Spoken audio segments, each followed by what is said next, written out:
Hi friends, welcome to the next demo. So this demo is going to be all about learning to do masking. Now we're going to be, when people think about masking, they think about what something is kind of blocked off while they're doing other art. So in the world of stamping, we actually do that with heat embossing. Okay, so last week we learned about heat embossing and what that entailed, and so just as a reminder, we're tapping on some clear ink here, and then we're going to be stamping with the clear ink. I've chosen a cute little series of little cacti as my little stamp. So I've stamped with the clear ink. I'm going to sprinkle on white embossing powder because I'm using a white paper here, and I want the mask to be the same color as my paper in this case. I'm going to put the excess back in, so then that way I'm saving my embossing powder. And now I'm going to heat set this image here. And to do that, I'm going to use my heat gun. What I've used on here, the embossing powder, it is a powdered resin, and so it's going to melt at 450 degrees. So you do need a heat gun to do this.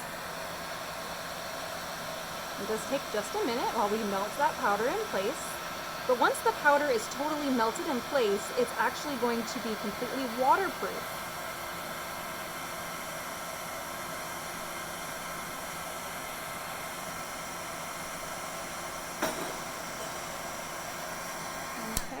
So I know you can't really see that very well. So our image on here, oh, there I caught the light just a little bit. You can see it's kind of a glossy kind of finish there for the embossing powder. So we just have our white on white. Okay, so now you can go in with inks. This is right here is called a blending brush. It is actually a brush. You can see all the little bristles in there. And I'm going to use a couple different dye-based inks. So a dye-based ink means, a true dye-based ink means it moves with water, but it's also water-based.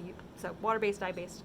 In this case, this is what both of this is, or what this pad is. It's both a water-based and dye-based ink. Okay, so I'm using my fingers here on either side of my brush, and I'm going to pick up quite a bit of ink here. Now I want there to be kind of a blue tone on the bottom, and I want there to be a green tone at the top. The blending brushes are amazing for blending inks, and so I'm going to kind of start out, I'm actually, because of my craft, I have a craft mat here that I'm using, I'm actually going to start out on the craft mat, so then that way some of my blip of transfer of ink lands over there, and then I can kind of blend on kind of a softer amount onto my paper here. And I'm going to kind of do the same thing from the left, so I get that nice kind of even, kind of really vibrant, beautiful blue along the bottom there. And then as I move my way up towards the top of my cacti, you can see already how my little cactus pots are starting to become revealed.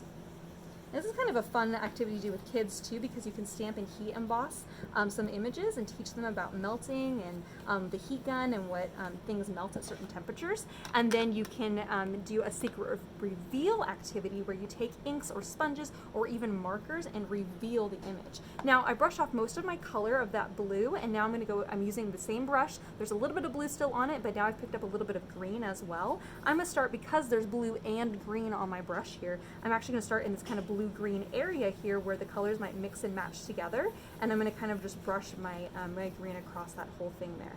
I'm going to add just a little bit more green so I can get some more vibrant areas and some less vibrant areas more towards the top there.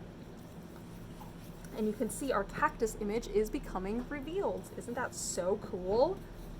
I want my colors to be nice and vibrant. I'm a vibrant gal, so I really like my colors to be pop in your face. All right. Okay, so now we have our really beautiful vibrant colors there. I'm going to add just a little bit more blue here along the bottom, because I love that blue-green combo together. And brush that in right here in the middle.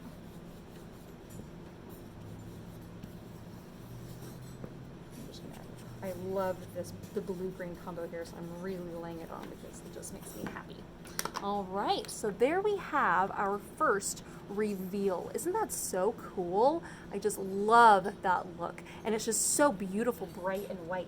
If you're doing your inking on there and you're finding that your colors are not as vibrant and your white embossing is not as vibrant, take a paper towel and just rub across the top there, and that will remove any excess ink that might be still sitting on top of your embossing powder. But it's just, isn't that so fun? And it just makes a really quick card. You can add a little ribbon, mount it on the front of your card, or you could fussy cut your little cacti because they're now duo color. Isn't that just so beautiful? Oh, I just love that. So that's kind of the first idea in learning about masking. Okay, to clean your brushes, for those of you wanting to learn how to clean your blending brushes, you squirt a little bit of stamp cleaner. It's stamp cleaner that's diluted in a spray bottle, and you onto a paper towel, and you can just brush off your blending brush onto the paper towel on that wet stamp cleaner there, and that will just clean that right up. Okay, and then you can clean our surface here and get that all ready for our next little project. Okay, so now, last week I was also telling you about the amazing Versa marker, which is your own handwriting but is embossed. So this idea I love for secret reveal messages. So the whole secret handwriting idea, which I love. So you can write a fun little message. I'm just going to write something kind of sweet and some kind of quick. Let's say, I'm not going to tell you what I'm going to write.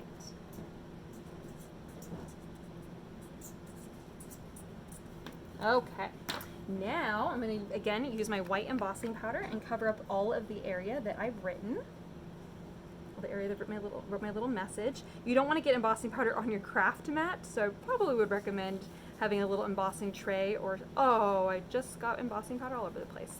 For that exact reason, I don't recommend you doing that, because embossing powder, once it gets onto a craft mat, it's really hard to pick that up. Oh shoot.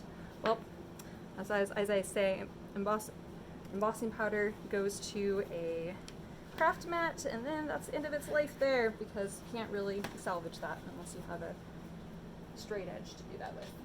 Okay, let's clean that up, and then we will heat emboss our image.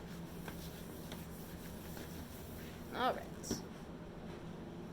Put the lid on that before I accidentally knock it over. Okay. We're going to heat set our little image here.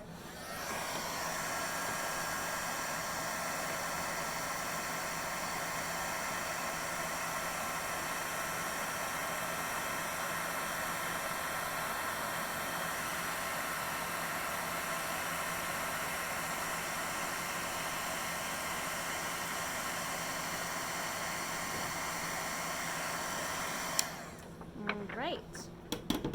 Now, I'm going to show you about using markers to reveal your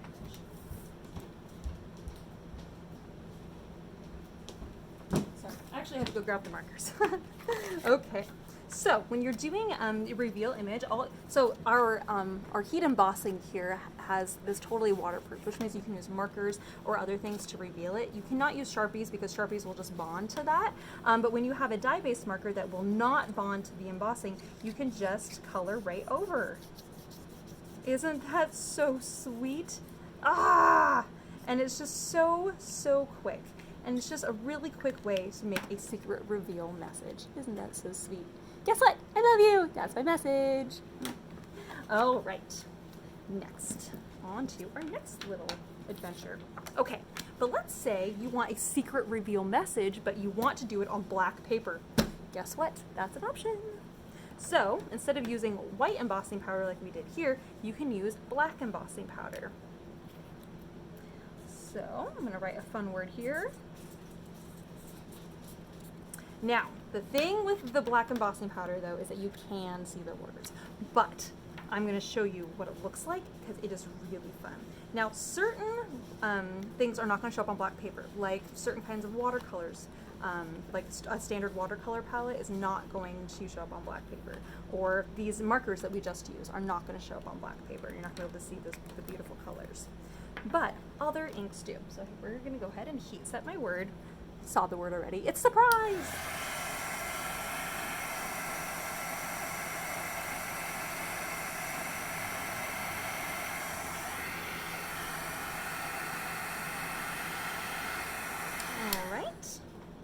But now to reveal, well, this word, of course, we can already see it, but we want to make that really pop and really make that stand out. So I'm going to use a different blending brush now with my oxide inks. Distress oxide inks are so much fun, you guys. I love them. The reason why I love them so much is because they show up on black paper and on white paper. But if you're using your blending brushes with them, the really cool part about it is that you can actually blend that beautiful, really nice, soft, really soft kind of blending, that gradation that goes down, because you can use it with your blending brushes. So I'm gonna do an ombre rainbow in my yellow to red tones, and I'm gonna reveal my word as I go. So again, I'm picking up my color. I'm gonna start with my yellow. This ink stays wet longer, so it actually has more time to blend on my paper because it stays wet. So you can actually blend it fully. Whereas with the green and blue, it blended very, very quickly, and that ink dried really fast. So I'm just gonna go on here, and you can see that it's a different color on the black paper because different parts of the ink are going to sink into the color or sink into the black paper, and other parts of the ink are sitting on the surface. This is referred to as a hybrid ink because you can both stamp it on white paper or on black paper.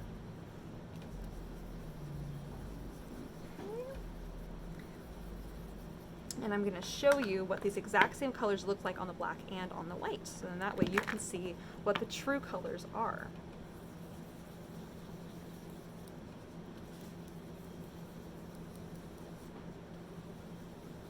And I just love how softly you can blend those into the other colors there. All right, and then we're gonna go into the red. Now, on the black paper, the inks do show up, but they're just not as vibrant as you might expect. Okay, all right. So now we have our cool surprise. And see how this is really beautiful, very soft rainbow? I'm gonna go in here and just buff out the surprise there. So then that way I can really see the black embossing on that vibrant background. Isn't that fun? I just love how that looks. Gosh, it's so cool. Just makes me really happy to see that. I love masking and embossing powder. There's just so much you can do with it. Okay, so now I'm going to show you the exact same technique, but on the white paper. We'll write the same word. Surprise. So if you think I just made my R the same size as my S, I'm going to, well, we're going to use this. S-U-R-T-R-I-S-E. Surprise. And we'll do my white embossing powder here. I'm not going to do it on that again because I don't like to waste my embossing powder. Okay, I'm going to heat set that.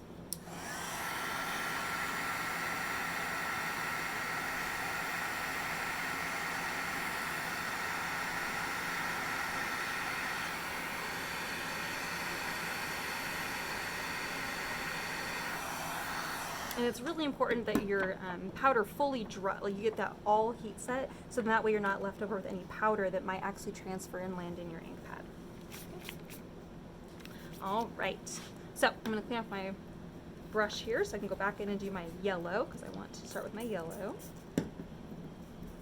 I love Distress Oxide inks, you guys. They are so beautiful. And on white paper, they are like vibrant like a rainbow. Oh, they're so amazing.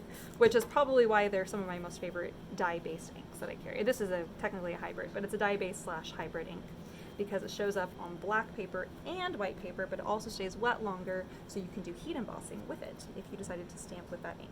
Okay, here we go. So I'm going to do it in the exact same order that I did this one, so then that way you can really see the difference in the color. Check out how vibrant that yellow is. Isn't it beautiful? Oh, and even a yellow, which doesn't really ever show up like stunningly on white paper, you can even see how vibrant it is, already shows you the reveal of the white embossing powder underneath, which again, this is why I love these inks so much. So nice to blend, so vibrant. Oh, they're just amazing.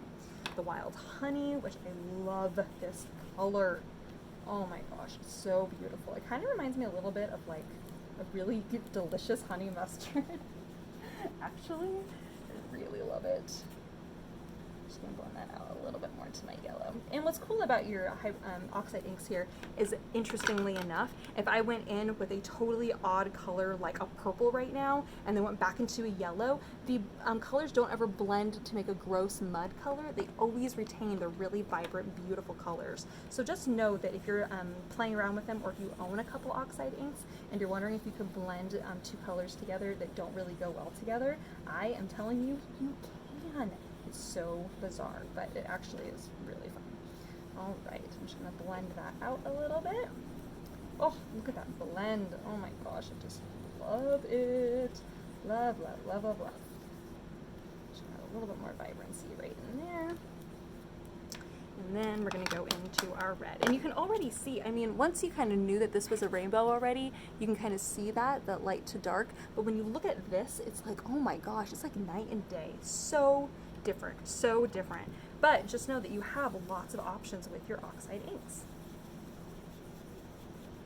I'm just going to blend that out. And out to my edge there. Whoops.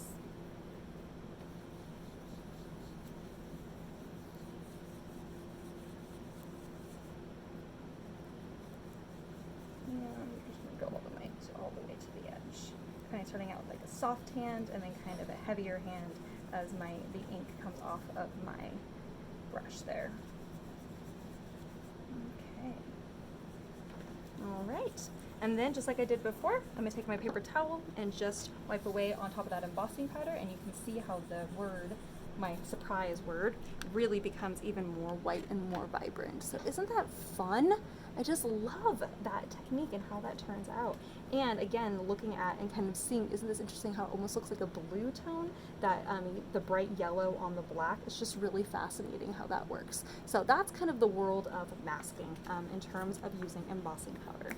All right, okay, I'm gonna show you a couple more ideas just to kind of get you kind of feeling a little bit more inspired.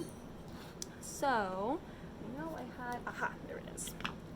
Okay, I'm gonna put my inks away. We'll go on to the next idea here.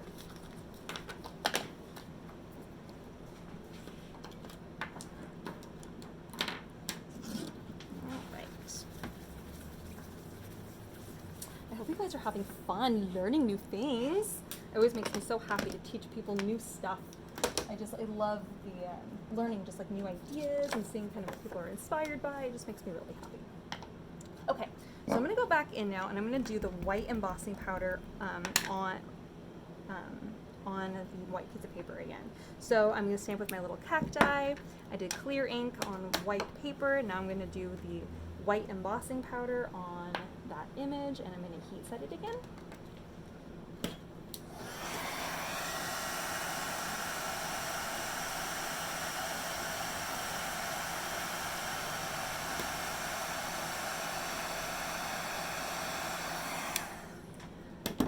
Okay, and now I'm going to get out my watercolors. So this is a nice little watercolor palette. I've had it for years, so that's why it doesn't look super beautiful, but it still works very well.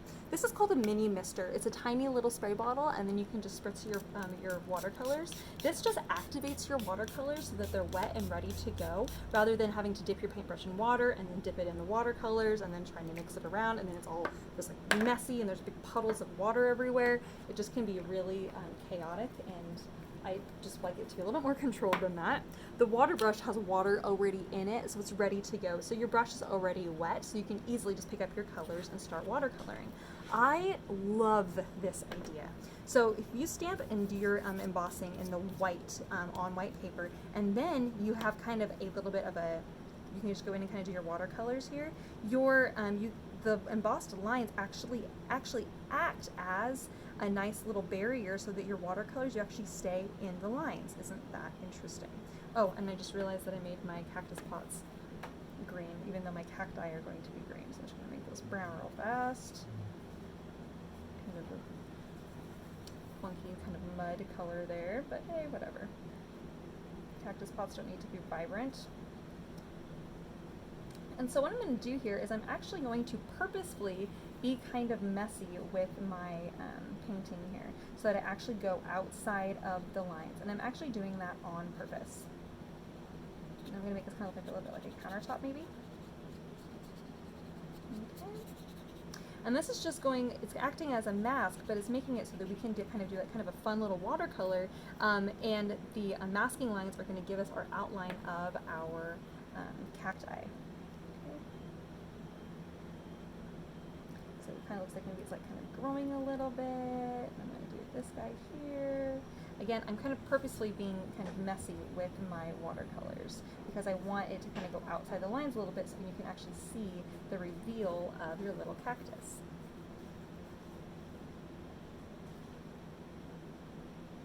Oh my gosh, so fun. And this little guy here.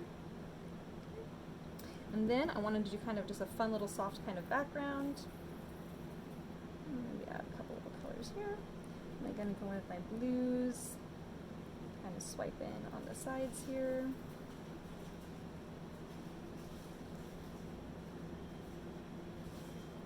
I'm just going to do a wash across the rest of it. Okay.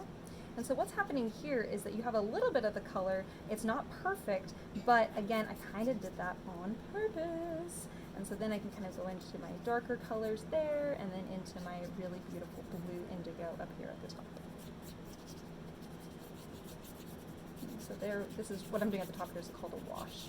I'll just add a bit of color there, and then maybe I'll do a little bit more kind of brown and kind of black at the bottom here for my shadows.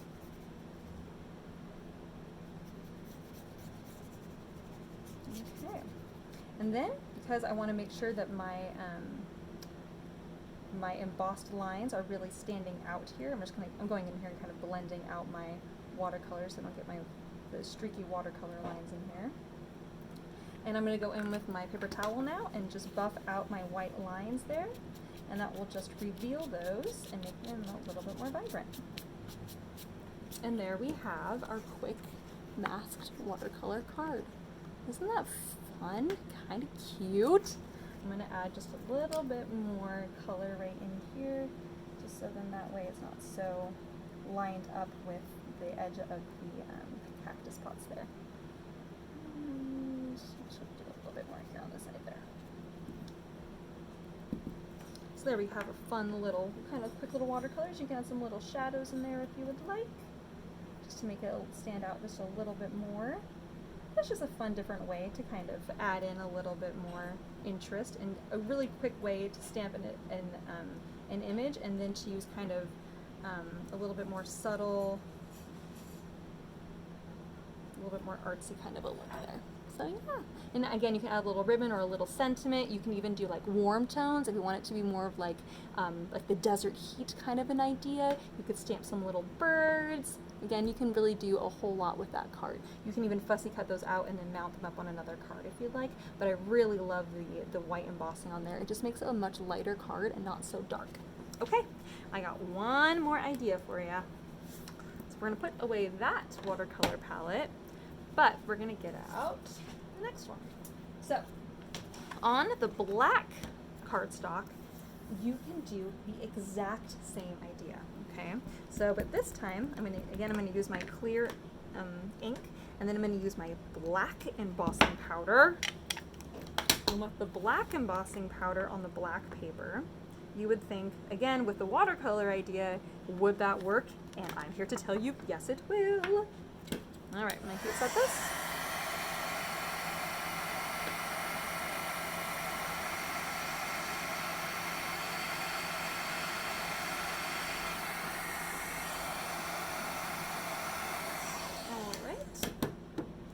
And now we're going to get out our metallic watercolor palette. Metallic watercolors have a little bit of mica in them, and which means they will show up on black paper, you guys, which means you can do a watercolor on black paper. So much fun. So I'm going to go in here. I'm going to start with my little cactus guys. Oh my gosh, I love it already. Ah, so much fun. And I just love how the different colors of the mica paper, it is just absolutely gorgeous. You can play around with some different colors. I'm going to try the blue on this. Oh my gosh. I don't even mind that my cactus is blue. I'm going with it, you guys. All right. And then I'm going to add this little guy here, some little colors there, a little guy there. And then I'm going to go in and we'll do some, whoops, I did not clean that out very well. I'm going to go in and paint the little pots. Oh, I want a different color for that one. So I want there to be at least a little, somewhat of some contrast there.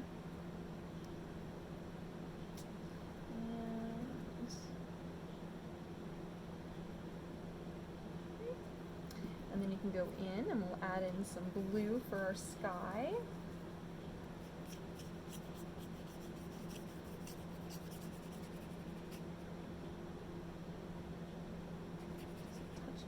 metallics in there.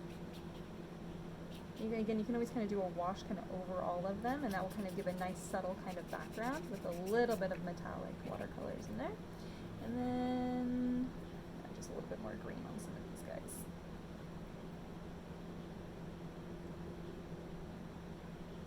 And then we'll go in, and I'm probably just going to do silver along the bottom. I just love how the black embossing powder acts as a mask, but it also acts as a nice little guide for you doing your watercolors. But then you have this really beautiful line that kind of really lends itself to kind of, you know, lining out that image. But you don't have to worry so much about watercoloring perfect or about it being like, oh, I'm out of the lines there or it doesn't look right. It can just be kind of magical and kind of fun. I'm just going to add a little bit more of a line there. And something like this I would probably mount, I'd probably cut a little strip of that and then mount it on probably maybe cactus paper since I have so much of that. Or I might do something else kind of fun, but it's kind of my thought process there. You probably will see some ideas later on what I come up with because I haven't decided what kind of end we'll have for that card. But I just love the little cacti. I just think those are so cute. Oh, isn't that fun? Alright, so there's your kind of masking and heat embossing ideas, you guys. I hope that you learned something fun. And there's just so much you can do with the world of masking and heat embossing. Secret message, magic reveal, so many fun ideas. Anyways, thanks for joining me today, you guys. Have a fun day. I'll see you later. Bye-bye.